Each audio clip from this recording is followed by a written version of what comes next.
I think we're about done.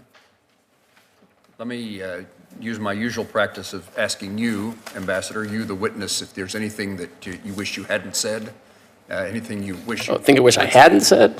Anything that you want to make sure that we hear based upon the totality of the questions that you've been asked, and any thoughts that came to you while you were sitting there.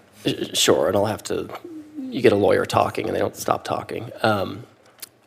I think the point I want everyone to take away is that we can't just keep the status quo, okay? If we continue the type of trade policy and the global trade system we've been working under for decades, then we'll continue to have the result we have, which is that all the manufacturing has gone to China and Vietnam and elsewhere, and that all of our manufacturers and all the 70,000 factories we lost following NAFTA and WTO accession of China, none of that will change. So we have to have a change. And it would be wonderful to have years and years to develop, the ideal trade and industrial policy and then implement over several years. We don't have that kind of time. The Biden administration, they did a lot of studies on critical supply chains, which I thought were interesting, and I read them. And to the ranking member's point, President Biden kept the tariffs, on China. We have to move forward. We have to take action. I am constantly trying to find ways to calibrate the tariff program. The president is too. He had an interview yesterday where he talked about the possibility of calibration.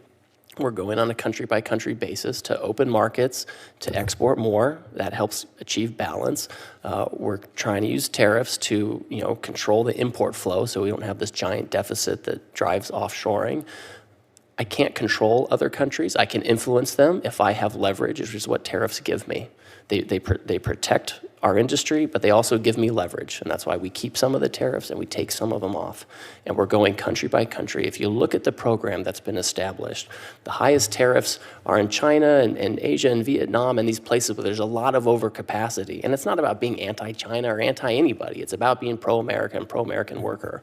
And kind of the farther you get away from that locus of overcapacity, the lower the tariffs get. Do we have tariffs on our allies, Japan, Korea, EU? Yeah, sure we do. They have giant surpluses with us that many exist because of non-market practices. It's not because Europe's competitive. They have terrible policy when it comes to energy and regulation and all this stuff. It's because they have unfair trade practices. And by the time you get to the Western Hemisphere, that's where we have the lowest tariffs. And that's not a mistake. That's strategic. That's where we want to have a lot of our supply chains. So we need to get to a world where we have trade, but the trade is managed, it's balanced, it's for the benefit of American workers and producers. We have to have that, because if we just keep going with the status quo, it's not going to work. We're not going to get to a situation where we can weather whatever geopolitical storms are coming. Anyway, maybe I'm a little dramatic, but this is what we're trying to do. It's what we are doing. No. I indicated over a long period of time that we needed trade agreements but we also need them enforced. But the other corollary to that was we need fair trade.